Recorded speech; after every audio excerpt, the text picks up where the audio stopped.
Olá, tudo bem? Vamos começar mais um Conversando sobre as Leis Morais com Lígia Simões e Pedro Simões. Tudo bem, Lígia Simões? Tudo bem, Pedro Simões, e você? Tudo... Animado? Eu estou sempre animado. Hoje a gente vai tratar aqui do a parte final do capítulo 9 das Leis Morais, da Lei de Igualdade.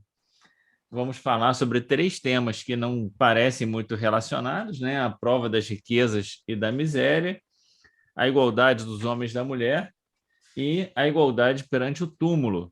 Se você não assistiu às nossas conversas anteriores desse capítulo e dos outros capítulos, tem um cardzinho aqui em cima que você pode acessar e recuperar todas essas conversas. Se quiser deixar algum comentário, é sempre bem-vindo. A gente sempre gosta de ler, de trocar uma ideia. Tá certo? Vamos então aqui. Pedro, o que eles têm de comum entre eles, os três temas, é o pano de fundo que é a lei de igualdade, a igualdade de direitos que Deus concede a todos os espíritos por ele criados, né? É isso, E a aí, igualdade. suscitando para nós uma pergunta: igualdade de direitos? Uns tão ricos e outros tão pobres? Eu É, acho que Kardec pensou isso. e a gente acompanhou na nossa conversa anterior aquela ideia que a igualdade que está sendo tratada aqui, né, é a forma como Deus lida com a criação, né? Deus lida de forma igual com todos os seres da criação. Não há privilégio. A lei de igualdade significa esse estado de igualdade de todos perante a lei diante do Criador. Isso não significa que as nossas condições, né, sejam iguais, que a gente esteja, né, todos temos os mesmos direitos diante da lei maior, mas cada um está num Um momento, momento. num contexto específico, né, com demandas específicas, e que isso acaba dando essa percepção de desigualdade muito grande. É verdade.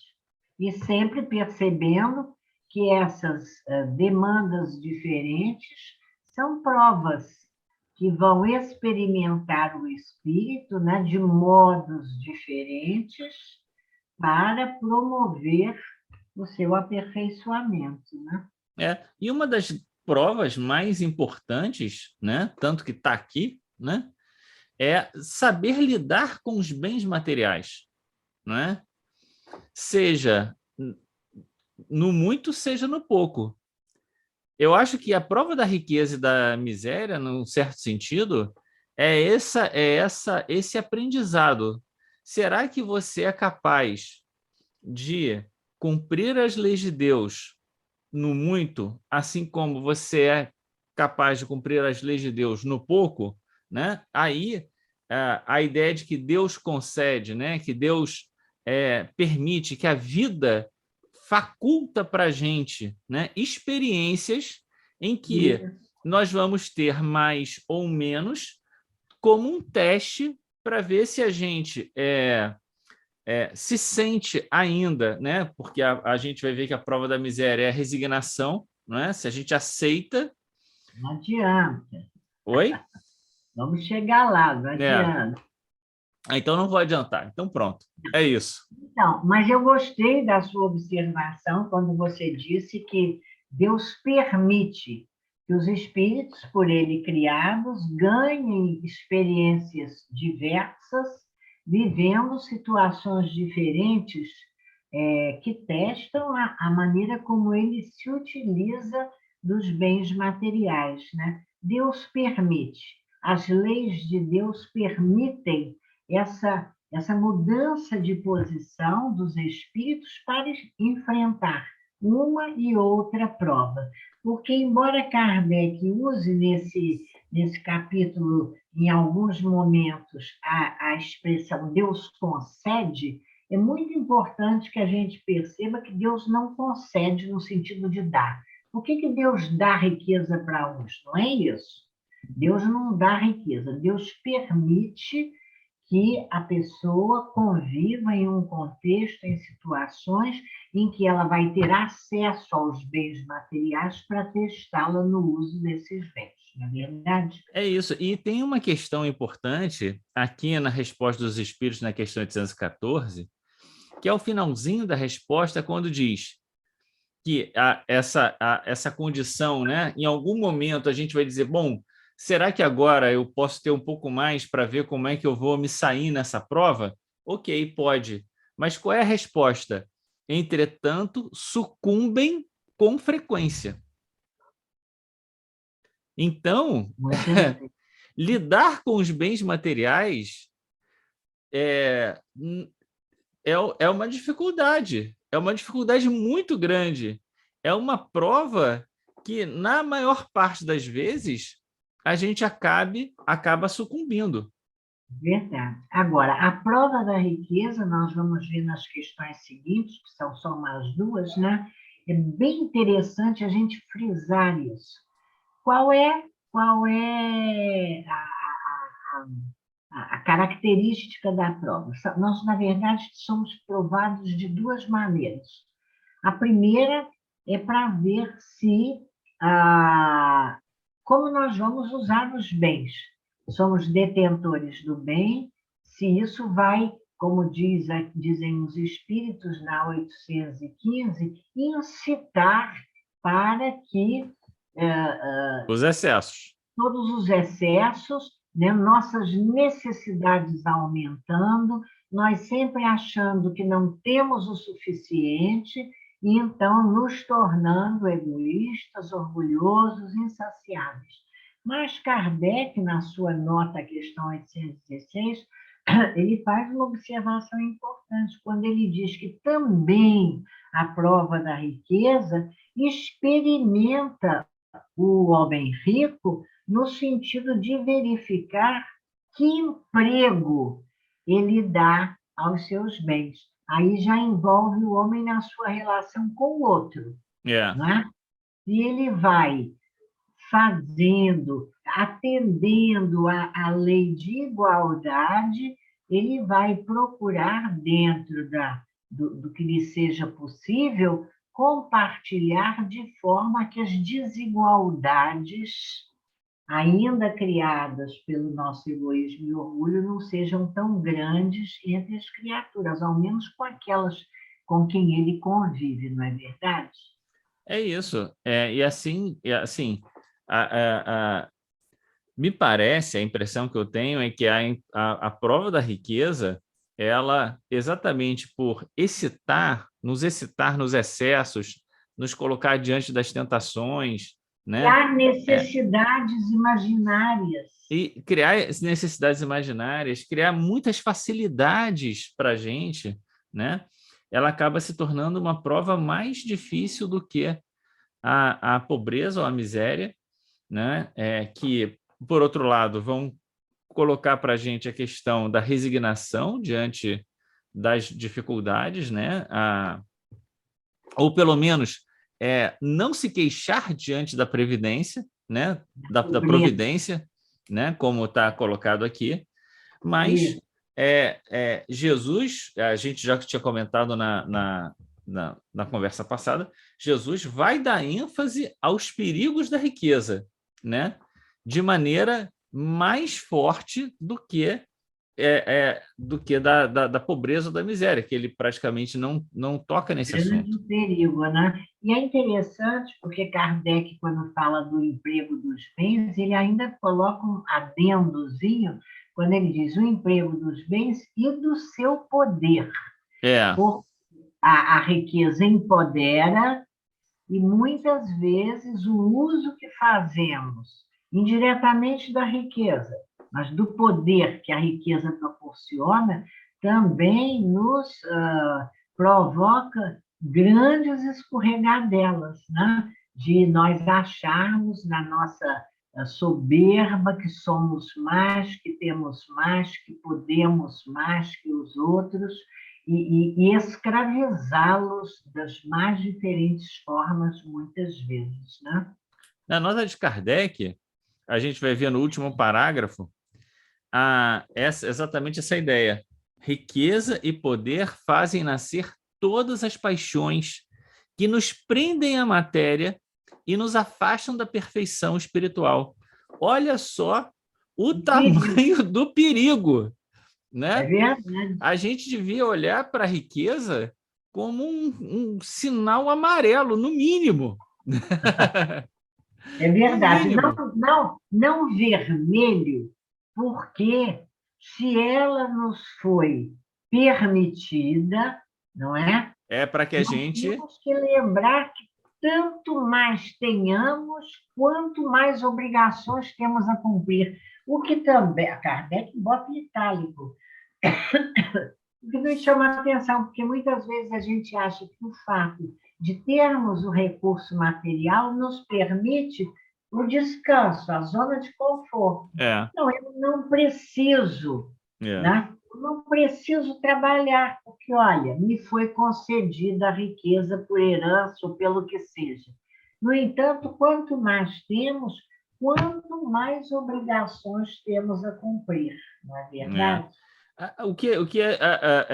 Nós todos acabamos não percebendo é que a riqueza como prova, ela nos coloca no dever de utilizar esses recursos não para nós exclusivamente, mas para cumprir os deveres morais. É aquela questão, lembra que a gente falou, agora já não lembro em qual lei que foi, se foi de Ah, sociedade, progresso, sei lá, que tinha aquela interpretação, né?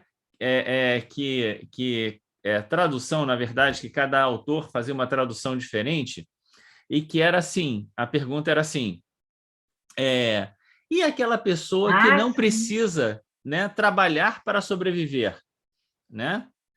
Bom, A tradução, nas traduções isso, as diferentes. traduções. E a pessoa que não precisa trabalhar para sobreviver? Deve estar na lei do trabalho, né? E aí a resposta era, olha, essa pessoa ela tem mais ocasiões de fazer o bem, né? Que a gente viu o tempo Aham. livre, o tempo de lazer, mais ocasiões para fazer o bem. Quem tem a posse da riqueza tem mais ocasiões para fazer o bem. E se não faz, exatamente está perdendo na prova da riqueza. E ainda tem um detalhe a mais, né? Que é toda a crítica que a gente encontra quando vai falar da caridade material, dá a ideia de que a gente acumula, acumula, acumula e dá daquilo que nos sobra, não nos faz falta, daquilo que não é importante para nós, achando que com isso nós estamos fazendo muito, né? Enquanto Jesus vem dar o exemplo do óbolo da viúva para a gente, É né? verdade. E tem aquela passagem que a gente gosta de dizer, né? Rico, dá do que te falta, porque até o que te faz falta, porque até o que te faz... Como é que é? E tem. Dá o que é supérfluo, o que é necessário, porque até isso te é supérfluo, né? Ah, Então, a forma como a gente vê essa questão da prova da riqueza ainda é muito condescendente com o nosso conforto, com o nosso egoísmo, né? a questão a que você se referiu é a 679 e ela está na Lei do Trabalho.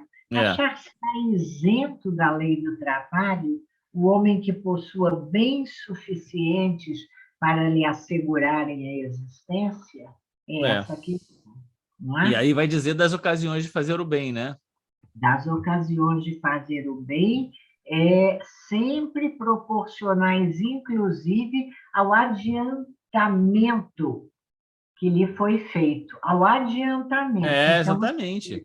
não há concessão, há um É, adiantamento é, é. para que sejamos bons administradores dessa riqueza, Fazendo para o outro, né? Não para si exclusivamente, né? procurando garantir, na medida do possível, a igualdade ou diminuir as desigualdades que ainda estão na nossa sociedade como resultado das próprias instituições sociais que refletem o que nós Exatamente. somos.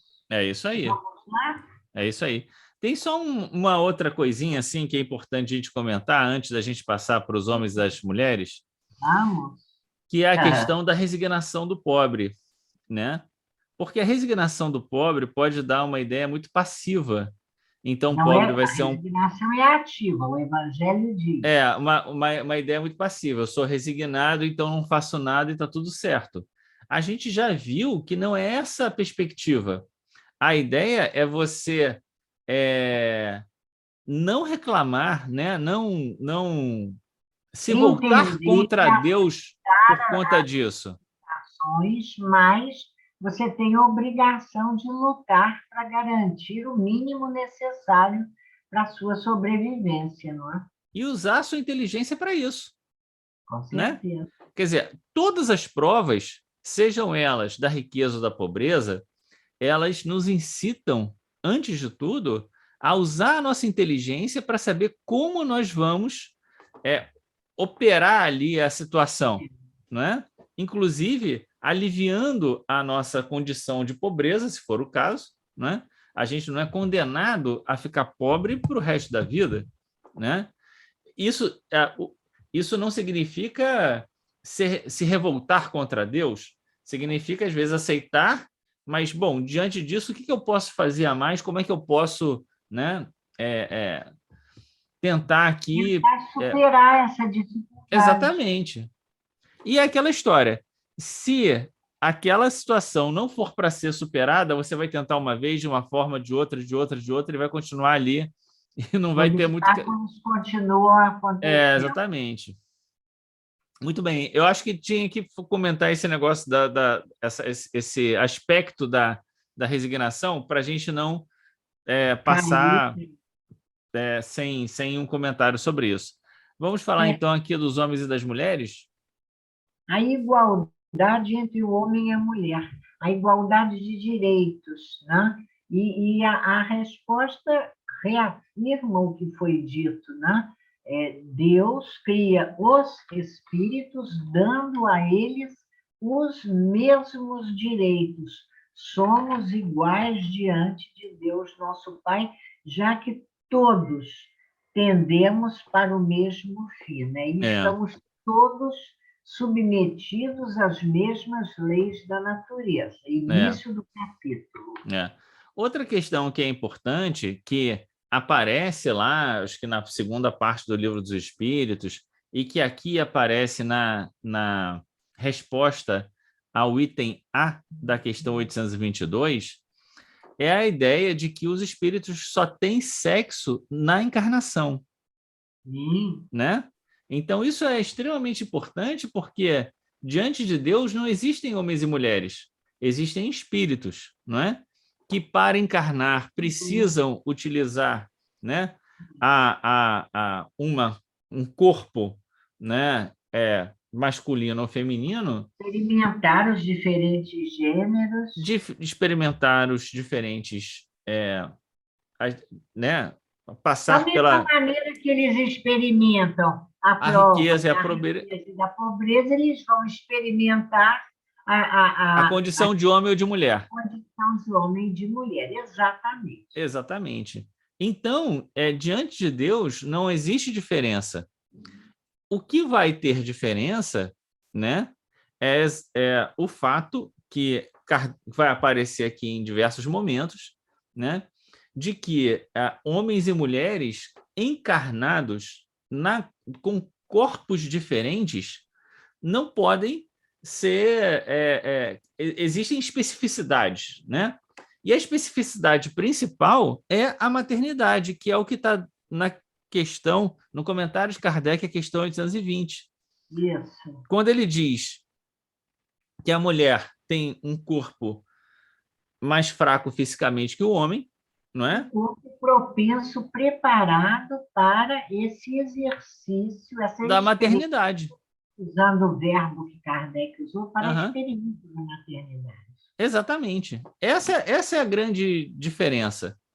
Do resto, existe toda a discussão aqui de uma certa complementaridade entre homem e mulher, no sentido de que os homens podem fazer tudo que as mulheres fazem, como hoje se fala? Podem. As mulheres podem também? Podem. O que é importante é saber que é importante haver essa complementaridade, né? É aquilo que um faz melhor, o outro vai fazer outra coisa melhor e há uma complementaridade entre os sexos. Observar que há um exercício diferente, que eu fiquei refletindo sobre isso nesses dias anteriores a essa nossa conversa de agora, porque você veja, não, houve um tempo em que as funções com relação à maternidade da mulher e do homem eram absolutamente diferentes, porque o homem estava dispensado, É, vamos dizer assim, forçando a barra para marcar. E hoje em dia, com o progresso dos costumes, nós vemos os homens muito mais presentes na, na maternidade, vamos dizer assim. Mas é de uma forma diferente, porque enquanto as mulheres estão na experiência gestacional, vamos dizer assim, a grande experiência do homem dessa hora é da solidariedade, é, é o estar com a mulher. Ele não vai ocupar o lugar dela, é, mas ele vai estar com ela. Então, aproveitando o contexto numa experiência, num aprendizado de grande solidariedade. É bonita essa ideia, eu gosto. é. E aqui a gente vai observar que Kardec, então, vai chamar atenção para essa desigualdade que homens e mulheres têm perante a lei, não é? E até uma subjugação da mulher, né? Diante do homem, que ele vai dizer que há um predomínio cruel, injusto, resultado das instituições sociais. É sempre bom a gente ressaltar a questão das instituições sociais, porque ela é muito pouco falada nos meios espíritas. É como se as instituições não tivessem importância nenhuma. A importância fosse só de você fazer a sua reforma íntima e acabou, como se tivesse alheio ao mundo. Não, as instituições são importantes. Elas acabam consolidando hábitos, formas de normatizam a vida social. E, num certo sentido aqui, né, ele está dizendo o abuso da força sobre a fraqueza. Né? Uhum. Então, a sequência das questões, depois da 818, é dizer, olha, uma hora isso vai passar. Uma hora, né, a legislação humana vai se modificar e até aqui o comentário na questão 822A dizendo sobre a emancipação feminina, não é? Acompanha o progresso da civilização. A emancipação feminina acompanha o progresso da civilização. Então, É progresso. é progresso, é progresso. A mulher precisa, né, sair desse lugar que foi colocada pelo homem, né, socialmente, E e ocupar. quando você fala em a mulher precisa, é muito interessante para a nossa observação, nossa, de nós mulheres. Porque quando nós precisamos nos convencer de que precisamos sair desse lugar. Porque muitas vezes, sem perceber, nós ainda estimulamos essas atitudes machistas com juízos de valor, né, para a superioridade masculina. Né? É interessante observar mesmo na organização das casas espíritas, do movimento espírita, nas nossas federativas, a presença dos homens, né, é 99,9%. As direções e presidências e tudo mais estão ocupadas por figuras masculinas. Né? E aqui Kardec dá uma certa escorregada machista na pergunta dele, quando ele pergunta se as funções que a mulher é destinada pela natureza terão importância tão grande quanto as do homem. Quer dizer, ele já está colocando o homem numa posição superior à da mulher, né? Entendeu? Verdade. E aí a resposta é, até maior. Quer dizer, Então, é, calça a sandália da humildade, querido, porque a mulher está à frente de você, você não está entendendo, Pode né? estar, não Sim, necessariamente, pode estar. sim. Ela que O lhe que, dá a o vida, que a né? gente considera as diferentes experiências dão, às vezes, essa ilusão de estar à frente. Uns estão à frente dos outros em alguns conhecimentos adquiridos, muitas vezes proporcionados pela sua experiência no mundo, pelas vivências realizadas até então. Então, até então, que nós tivemos em sociedades tão divididas, né? Essas sociedades em que o predomínio da força física do homem deu a ele um predomínio em muitas outras situações, uma ilusão de superioridade, isso não deixou de proporcionar a ele alguns aprendizados no campo da desenvolvimento, da inteligência, ele foi mais facultadas oportunidades nesse sentido, enquanto a mulher, resignadamente na sua desvalia, mas também essas oportunidades, isso é muito importante, de aparente desigualdade e até injustiça, nos dão a oportunidade de exercícios preciosos. Então, de tanto a mulher ficar escravizada, né, pela ideia de que ela tem que ser rainha, mas rainha do lar, meu bem. Aí, calma, limita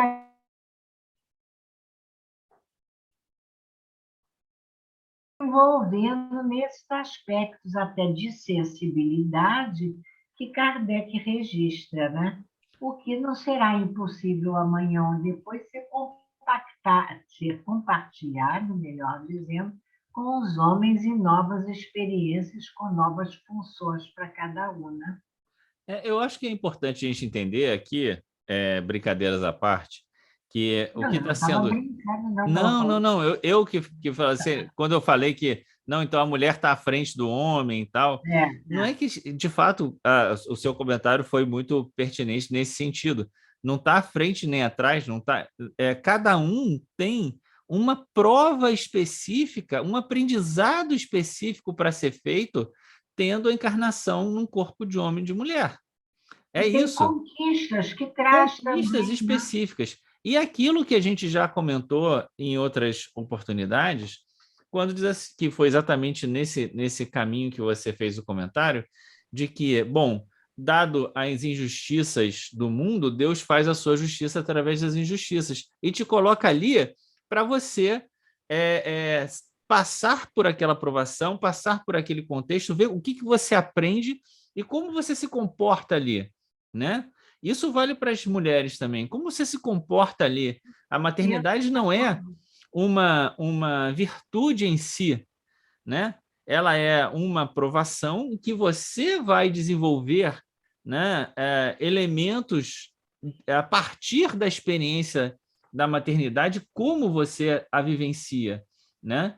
E Aprovação no sentido de uma prova, né? isso é uma Aprovação prova. nesse sentido assim, de sofrimento. Não, Não, não é prova, sofrimento, uma prova. é prova nesse sentido. A prova de ser homem, a prova de ser mulher, de dar para você responsabilidades, questões, né? Possibilidades, aquilo que a gente estava falando, né?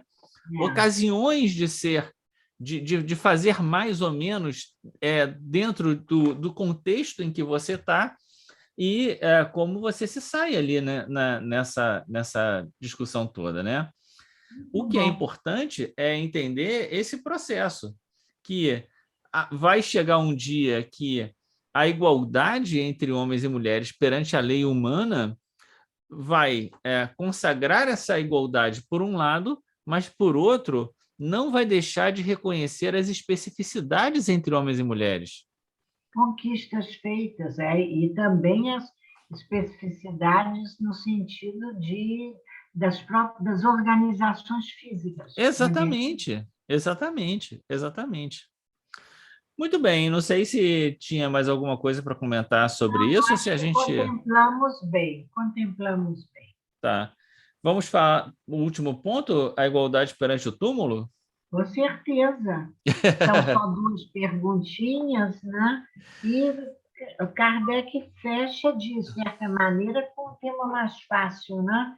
Porque isso é até lugar comum, né? Nas falas, nos ditados populares, né? De que não levamos nada do que temos aqui de material para o túmulo, nascemos, nascemos desnudos e morreremos desnudos, enfim. Mas, muitas vezes, esse pensamento não se materializa, por exemplo, na hora em que homenagens são dedicadas aos mortos, ainda demonstrando um juízo de valor com relação àquelas pessoas, né? Alguns valem mais, valem algumas coroas de flores a mais. É, um mausoléu, né? Mas aqui eu Mas, acho que tem três ideias principais. Uma sim, é vai. essa do orgulho daqueles que ficam, né?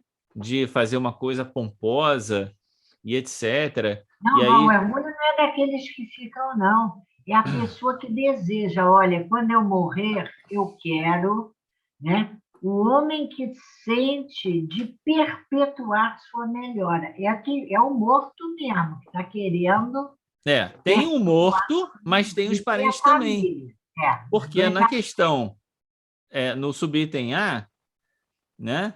Kardec pergunta, mas a suntuosidade dos monumentos fúnebres não é antes devida, das mais das vezes, aos parentes do Que defunto, querem honrar a que eles querem sua. honrar a memória?